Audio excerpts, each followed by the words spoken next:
அன்பியும் YouTube இல்லந்தோறும் இறைசாட்சி, உள்ளந்தோறும் மகிழ்ச்சி. பயணம் போன்றது மறைபணியாளர்களின் வாழ்க்கை.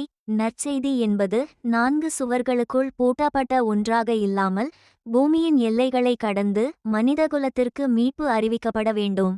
மறைபணியாளர்களின் வாழ்க்கை என்பது பயணம் போன்றது என்றும், ஆறு போன்று நிற்காது ஓடிக்கொண்டிருக்கும். நமது பணியில் நமக்காக மக்கள் எங்கு காத்து கொண்டிருக்கின்றார்களோ அங்கு இயேசு நமக்காக காத்து கொண்டிருக்கின்றார் என்றும் கூறினார். கொன்சலாதா சபை மறைபணியாளர் சர்ஜியோ வான்ஸ்.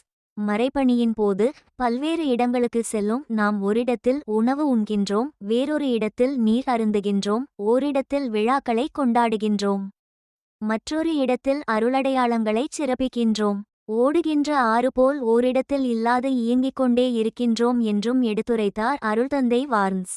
மறைபணி என்பது இயேசுவை மக்களிடத்தில் கொண்டு வருவது மட்டுமல்ல, மாறாக மக்கள் ஒவ்வொருவரின் புன்னகை, அன்பின் எளிய செயல்கள், பகிர்வுகள் என எல்லாவற்றிலும் கடவுள் இருப்பதை மக்களுக்கு எடுத்துரைக்கும் பணி என்றும் கூறினார் அருள்தந்தை வார்ன்ஸ். பிரேசிலில் உள்ள மனாஸில் மறைபணியாற்றும் கொன்சாலாத்தா சபை மறைபணியாளர்களின் அனுபவங்களை பீதேஸ் என்னும் கத்தோலிக்க செய்தி நிறுவனத்திடம் பகிர்ந்து கொண்டபோது இவ்வாறு தெரிவித்த அருள்தந்தை சர்ஜியோ வான்ஸ் அவர்கள், மக்களின் தாராள மனப்பான்மை ஆன்மாவை நெகிழ வைக்கும் நிகழ்வுகளில் ஒன்று என்றும், அவர்கள் தங்களிடம் இருந்த சிறியதை தங்களுக்கு வழங்கி உயிருள்ள ஆற்றல்மிக்க நம்பிக்கையை பகிர்ந்து கொண்டனர் என்றும் எடுத்துரைத்தார்.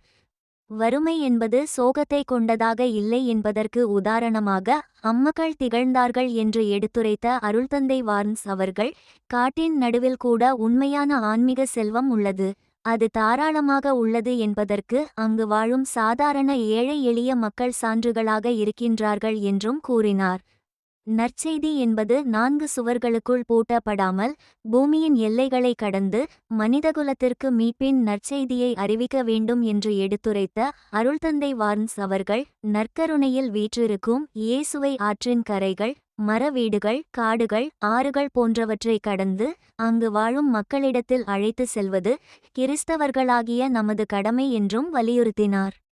இந்த அன்பியம் யூடியூப் சேனலை நீங்கள் ஷேர் பண்ணுங்க, சப்ஸ்கிரைப் பண்ணுங்க, லைக் பண்ணுங்க. Wish you all the best.